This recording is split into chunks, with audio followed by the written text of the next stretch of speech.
Salary is around £74,500. You technically work 6 months of the year for that salary.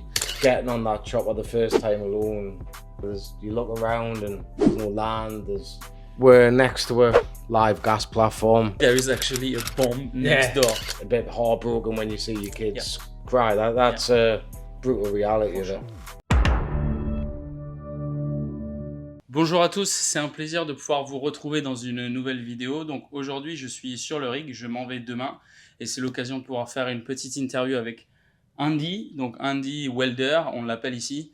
Donc c'est le soudeur du rig. Donc il va expliquer son parcours à travers multitude de questions que vous avez pu poser à travers Instagram. Donc c'est parti, let's go. So, hi Andy, how are you? Good mate, yourself? Yeah, thank you very much for taking the time today to explain a little bit about your job and what you do on the rig. So you work for the contractor and I'm working for the client. It's one of the interviews that I made already with other colleagues. So you are the new one today. So can you explain a little bit in 2 minutes, what do you do, where are you from, and what is your job and what are your missions on this rig? So I'm rig welder on this rig that we're currently sat on. Been in this company for 13 years now. Always as rig welder, came out as rig welder after serving a 4-year apprenticeship in the UK, and then went to Norway on rig repair originally before rig repair. So that's based in shipyard. That was in Gotnes in Norway. So that's a yard called the CCB yard. Okay. Basically, when the rigs come in for repairs, it's every 2 years, every 5 years, they come in for repair. Yeah. That was my first taste of oil and gas, essentially. Okay. Before that, you were a welder, but not in oil and gas. Right? No, so I served my apprenticeship in a shipyard. We built stuff for oil and gas. Just one thing for French people, apprenticeship, you say? Apprenticeship. Apprenticeship. Can you explain a little bit what is it? So in the UK, it's called an advanced apprenticeship now. Okay. And basically it's 4 years. You generally do it when you're young, but it doesn't have to be. Okay. You start off your very first years at college. Yeah. And then you get a placement, like a work. So college is university, right? No, so after that? School, you have school, then college. So you can leave school, head straight to college for an apprenticeship. Yeah. You don't always have to have a job to get the apprenticeship. A lot of the places you used to have a company that was willing to take you. Yeah, it looks like a little bit alternance. What he's speaking about, de quoi il est en train de parler, c'est probablement un petit peu de l'alternance. So how old are you at that time, usually when you get your apprenticeship, when you get out of the school? Yeah, normally around 17 years old. 17. Yeah, is about normal for apprentices. So is it above higher national diploma or is it at the same level? About the same level. About the same level. So c'est un équivalent de bac plus 2 pour les personnes qui essayent de rentrer dans cette industrie-là et qui ont la question de savoir quelles sont les formations. Grosso modo, c'est un bac plus 2 qu'il faut. In the UK, you can literally leave school and just do an apprenticeship. Okay. You don't need any real qualifications. Some places would, when I done them, it was GCSEs. So you needed certain like maths, English, science to get put onto this course, but you don't need any experience in welding, fabricating, nothing like that. You're brand new to it. Yeah. The whole point of the apprenticeship is to teach you what you want. To do this job. So you need no prior experience. Okay, perfect. How long did you do that? For how long did you do 4 years. So 4 years? Yeah. Specialized in welding, you would say? Yeah, so you do a little bit of fabricating. So in the UK, you do either a welder apprenticeship, a fabricator apprenticeship, or a pipe fitting apprenticeship. Okay. So there'll be like a big group, and then it's split up into like 10 of you. You're going to be welders, 10 you're going to be fabricators. Okay. That's like how it's split up. And don't tell me if I'm wrong, but here, do you do only welding, pipe pipe fitting, you say? No, You so do all, yeah. everything at the same time. Right? So one of the biggest step ups with this position here, because this position is called rig welder. Yeah. So when I initially was offered a rig welder's position, I said no. Yeah. I said I'm Why? not in there. So I don't do fabrication. My apprenticeships, I was pipeline welder, structural welder, Okay. like high pressure pipeline, stuff like that.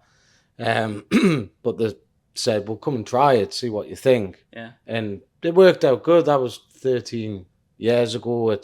You started 13 years ago with this company, yeah. Wow. Okay. As a rig welder. As rig welder, yeah. So you didn't move from one position to another. No, always been rig welder with these. Was it a choice or?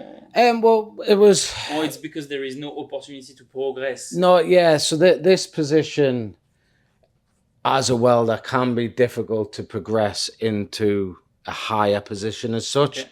There's history of some welders going barge engineer. I myself have started my training, done my courses for it and stuff, but it isn't a natural progression as such. I would advise a lot of people if they are looking to move into this, that it can sort of be a one-stop job. Yeah. Do you know what I mean? You have to be passionate about welding and stuff like that. You have to be happy to be doing it for the rest of your life as such, unless there is opportunities. I mean, there's people that say they might want to go to deck instead, say, I want to go be drill crew. Yeah. There's no saying you can't do that, but it would be a paid decrease from welder to decrease to some of the like deck positions, some drill crew, not the higher positions. And so speaking about that was one question of one person from Instagram. Yeah. Related to the money that you make, can you tell the people roughly what's the bracket we can have, what we can expect? Base salary is around £74,500. When you enter, you mean? Yeah, so that would be from your original contract with these, because your salary. Yeah. So you paid the 25th of every month. Yeah. No matter how many days you've worked that month, you are paid. Okay. So you technically work 6 months of the year for that salary. You can earn significantly more being agency and work more of the year if that suits you. Yeah. So I myself used to say like you'd go away for 2-3 weeks, come home for 1 week. Yeah. And then back away. Before you get hired by the company? Yes, yeah. Okay. But it's to do it that way is probably more exciting. You get to see a bit more of the world. But you have less life balance, I would say it definitely suits a younger person. Yeah. It's once you have family and stuff, it's quite hard to explain to kids why you're never home. Do you know what I mean? Yeah. With a rotation, you can plan. Do you know what I mean? Planning's a huge thing for your life. So just to sum up a little bit, you did 13 years with this company as a rig welder. Yeah. Before that, you worked for service companies. Yeah.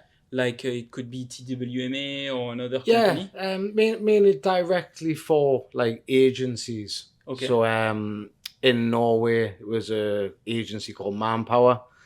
And what it is, it's normally like so over there, it was a huge company that had contracts to repair the rigs. Yeah. And then them outsourced to skilled personnel. So there was people from all over the world there. There was a lot of Polish, Russian, people from Denmark.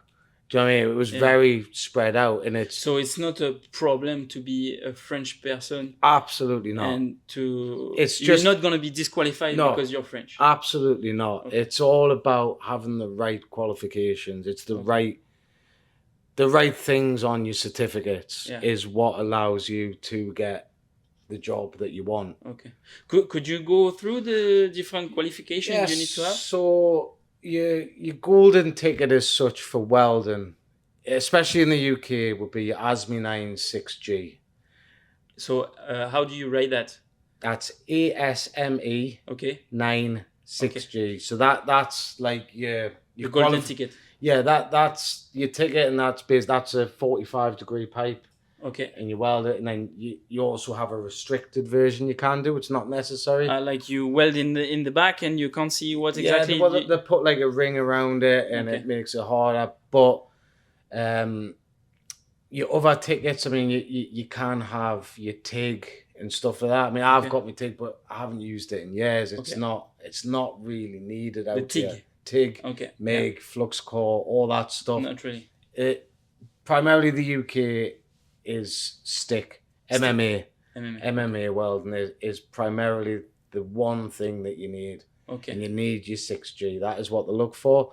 So this qualification, do you have to go through a school, or can you do it by yourself? You could do it yourself. It would be hard.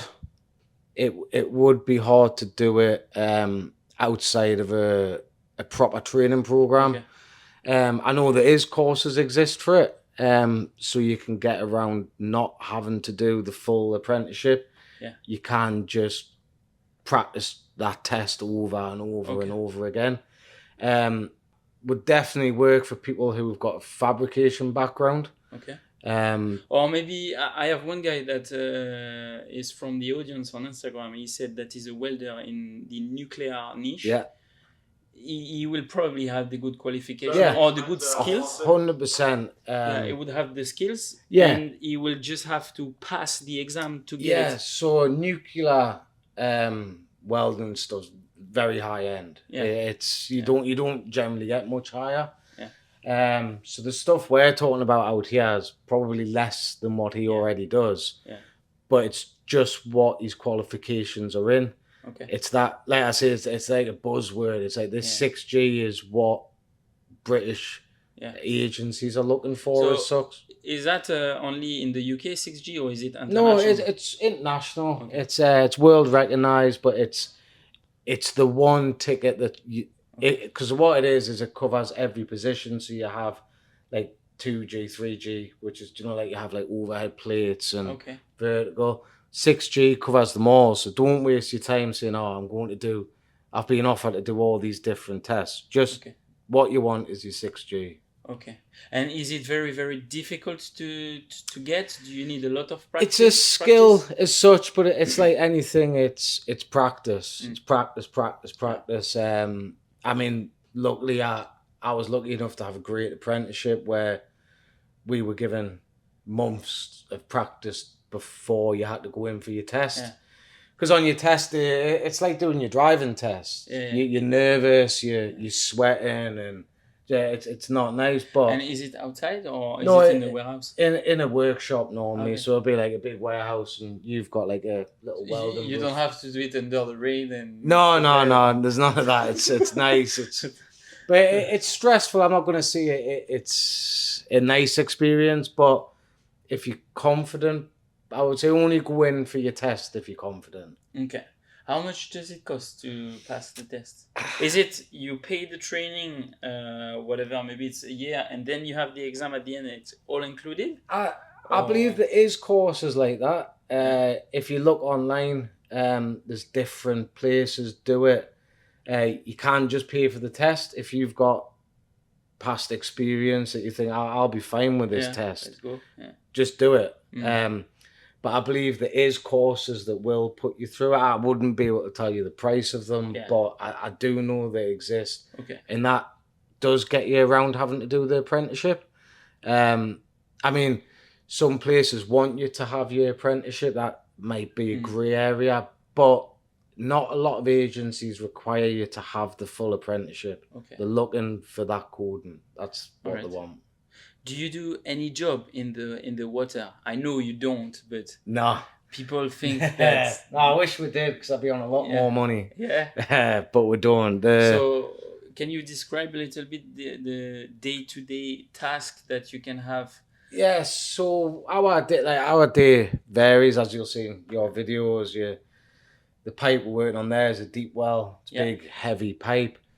But then the next day you're making a tiny little bracket for a GPS antenna. Yeah. You go from big to small, and every day can be different. That's what's good about the job. And with this job, it's very rare that you're following drawings. Yeah. It's your design.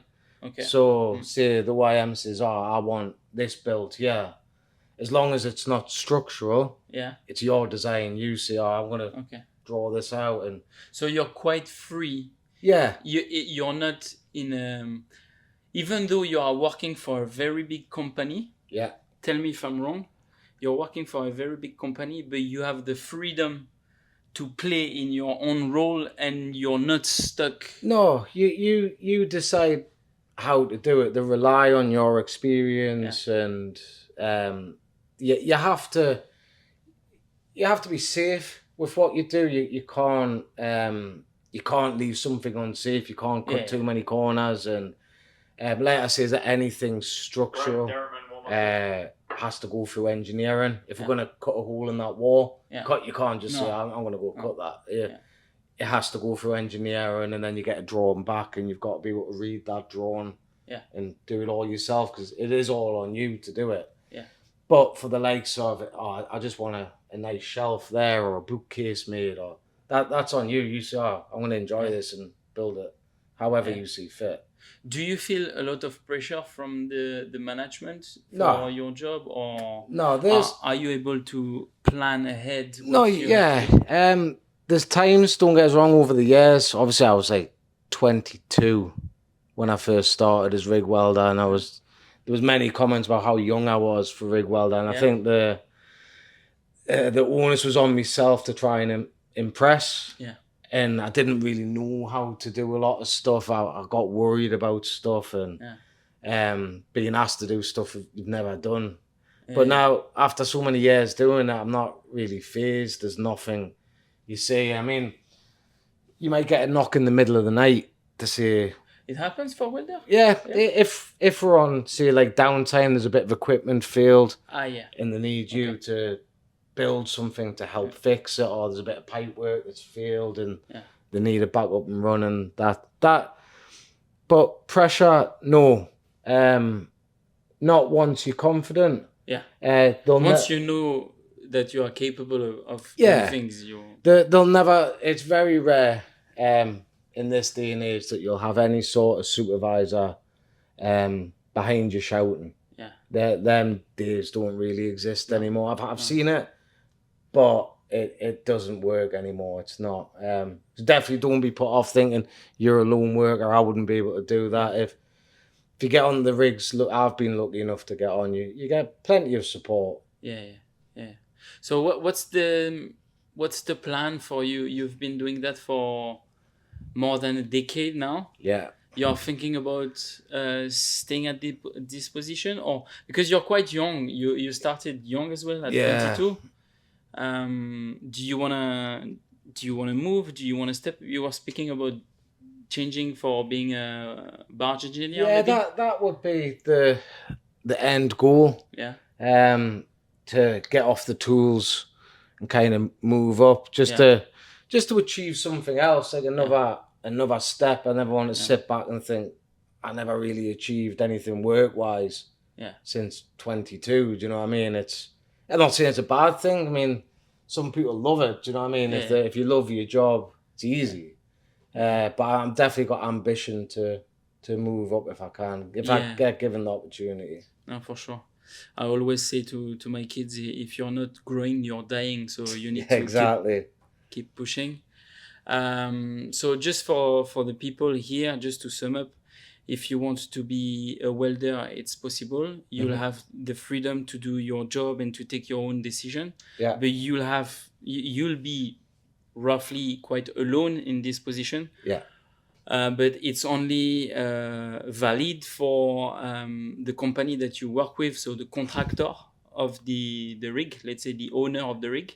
But if you work for a third-party company, it will be a total different rhythm, right? Let's say you work for TWMA, you'll come to this rig and you will probably come for 10 days. You will install what you have to install, and then you will go back home for 1 week, and then be sent to another rig straight. It's very rare as agency to get a real rotation. It does exist. I'm not saying it doesn't exist, but when you first start, it's very unlikely to have a rotation. So our rigs have one welder on per only 3 one weeks. position. Yeah, only one position. So 2 person because you have a back-to-back. Yeah. Okay. And then the platforms we're alongside don't have welders. No. They have no hot work at all. So it's only your Yeah. drilling rigs that tend to have them. Your platforms have very little hot work, so they don't carry a welder. Yeah. So the positions aren't a lot. They don't come up that often, but they do come up.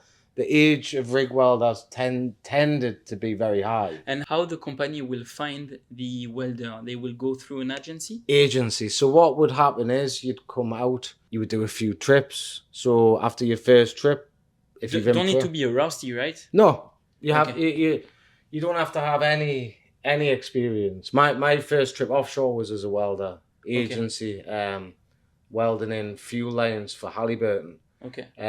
Never been offshore. I'd worked on rig repair in Norway, but that was onshore.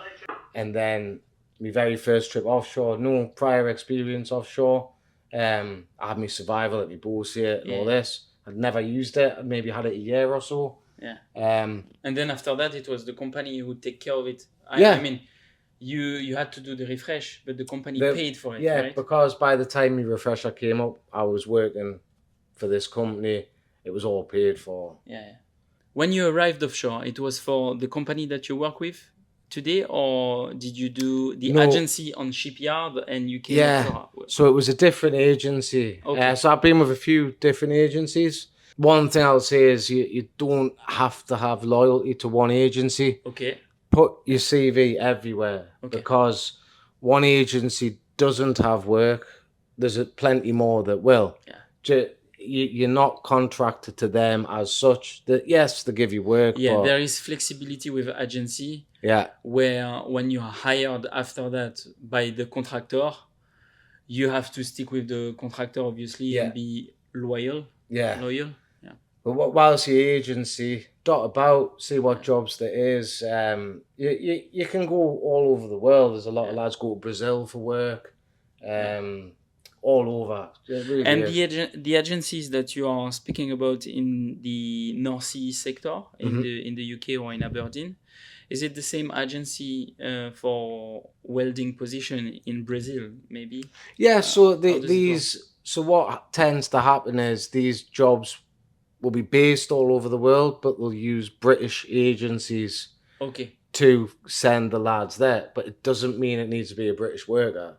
Okay. Like I say, it's just they use a lot of British agencies because British welder has the right qualifications that they're looking for. I understand. So where I don't know how it is in France, I don't exactly know the way that they're trained up there, but I do know that's why British agencies are used a lot, because they have the right tickets for the job. Would you say that the money is better to go in Brazil, for instance, or? Yeah, it can be. Yeah, so by the time you start getting expenses on top and your day rate can be pretty similar to what you earn here, but you're working more days. Okay. But you're also having a good life over it, because it could be a shipyard in Brazil. It could be. Do you know what I mean? It could be anything. And it's cool as well to go in the other side of the world and be paid for it. That's why a lot of lads. That's why a lot of the lads I know will not leave the agencies, because they get to see the world for free. Yeah, you get paid for it. I often say when you work in oil and gas and you go abroad, you live you live several life in only one life. If you see what I mean, if it makes sense. So you said that you started offshore at 22 years old, and you had no clue about offshore environment. What was? Can you remember the first day, and was it impressive? How was it? More probably nervous. Just not really sure, because previously to that I just worked in squads. So like 4 or 5 years would be going to a work site, be staying in digs, stuff like that. That's how it worked. And then getting on that chopper the first time alone with like loads of big hairy men, you just like, well, where am I going? Do you know what I mean? And you get on and it's an alien atmosphere. You look around and there's no land. It's different, but it's something that's like you'll know yourself. It's like getting on a bus now, getting on that chopper. Yeah. It becomes second nature. I know to a lot of people they think it's mad that you come to work on a helicopter, and it doesn't feel, after a while it feels no different to getting in your car. Yeah. You get just used to it. It's no weird. Different. I would never let that put people off trying to work away and stuff. It's really not a worrying thing. I think getting on the right rig makes all the difference as to what sort of experience you have offshore. So one question popping to my mind is, we were together 2 days ago on the deck, and you were working on the deep well. So I'm going to show at the screen right now at the video. What is it, a deep well first? A deep well? Deep well is basically used for where ringmain with seawater around the rig. It's used for cooling engines. It's used for everything with fire cover. It's the main supply for water on the rig. So it's not with drinking water, that's pop, but it's a lifeline for the rig is with deep wells, and we currently have 2. So we'll have a backup. The problem we're having with that is the flanges over time, because it's seawater, they become corroded and the faces had washed off. So you're not getting a seal. And then things take hours to run back in. You've seen the size of them. It takes the crane. You've got to put them in one by one, gasket in, and you don't know if they're good until it's too late. So you've tested the lot, and it leaks 3 sections down. So you had to work on the 2 deep well? It's actually not really the deep well pump. No, it's not the pump itself. It's not the pump. It's the suction, right? Yeah, this is the pipe work that carries the water to our ring main. So there's a constant flow of water. I think it's around 60 psi-ish. Constant flow in them pipes. So they're constantly used and abused. So what that was, I mean, in an ideal world, you'd be in a nice workshop. Do you know what I mean? You'd have it on pipe rollers, but this being oil and gas, it's cheaper to do it here. Yeah, exactly. It would cost much more money to get that on the boat. We have done it previously, and the cost is excessive. We all know how oil and gas works. These companies add an extra zero because it's oil and gas. Do you know what I mean? That's how it works. It's amazing the price of some stuff for oil and gas. But so what you see there is we're replacing the flanges, just on some trellises, some burning gear and a spirit level. Not high tech, not high end. Just skills. Yeah, just knowledge. How long did it take for you to you replace how many flanges? 4. So there was 4 altogether. My back to back had done 2.5 of them. And then I came on to finish them. Obviously he went home, so I came on to finish. I think I was about a day for the full one. Day and a half to do it. I mean, so you were alone doing this activity, but obviously the surface area to work is very restricted. So we had to put you on a corner, I would say, with safety precaution around. And you were in contact. How did it work in terms of safety? So out here, we're next to a live gas platform. You can't forget that. So there is actually a bomb next door. Exactly. It's not saying it's forgotten about, but you do have to remind yourself what that thing is, why we're here. And it's so we need habitats for every bit of hot work that we do outside of my workshop. So habitat is made with scaffold bars.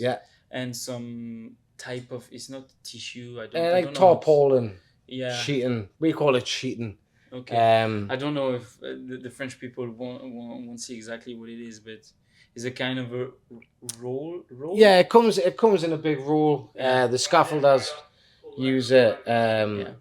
You might see it on building sites around the world if you need to keep it dry while they take the roof off, or it's used for that sort of stuff. But we primarily use it for habitats for the welders. So how it works is the scaffolders will build it, and then the HSE from the platform needs to come over, agree that it's sufficient, because although we're a fair distance away, the platform has sensors, for obvious reasons. So if we set them off, there's a chance we can shut them down. Which is obviously a huge no-no. So it can be frustrating if you want to get a job done as such. If you think, I'm having to wait, but it's procedures, and you just get used to it. It's better to have to wait than shut down a full plant next door. It's going to be a hard one to explain.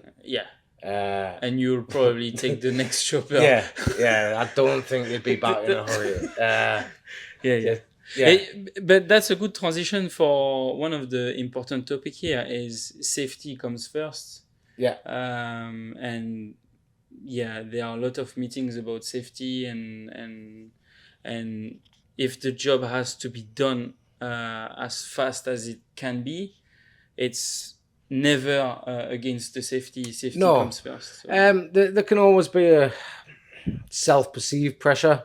You don't want to let anyone down, but you will never be asked to cut corners to make it happen.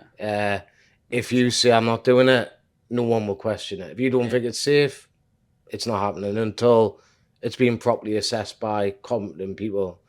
But your knowledge is key to your own safety here, because someone could task you with a job not knowing it's potentially unsafe.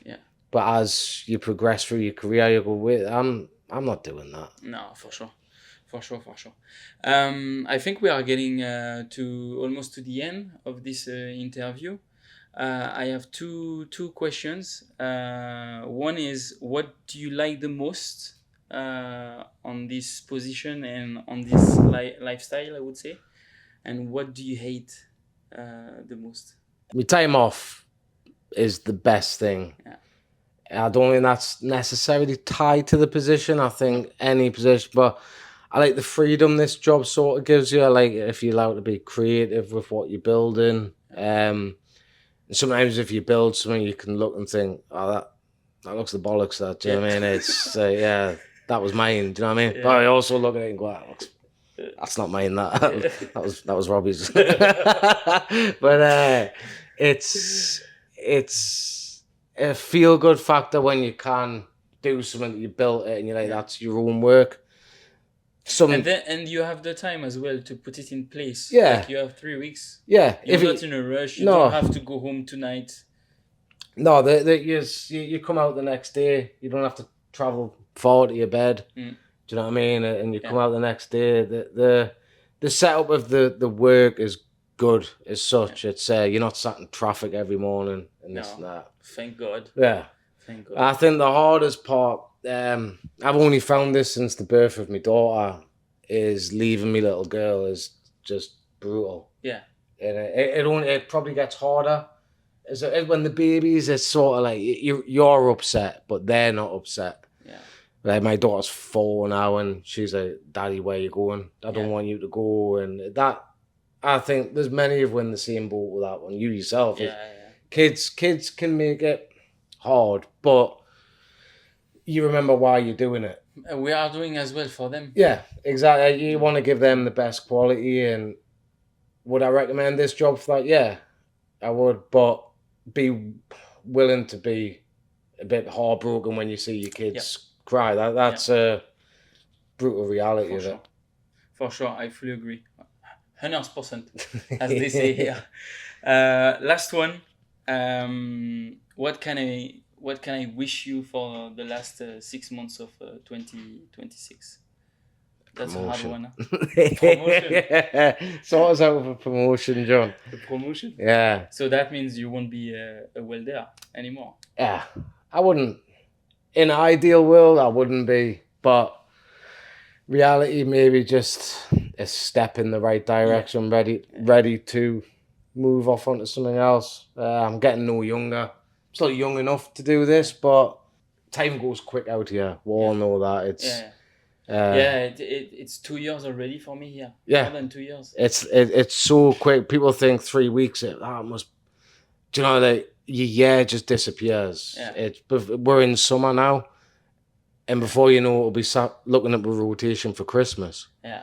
Do you know what I mean? It's you're a few trips away from that. Yeah. In reality, so I fully agree. Thank you very much, buddy. Thank you. Bye.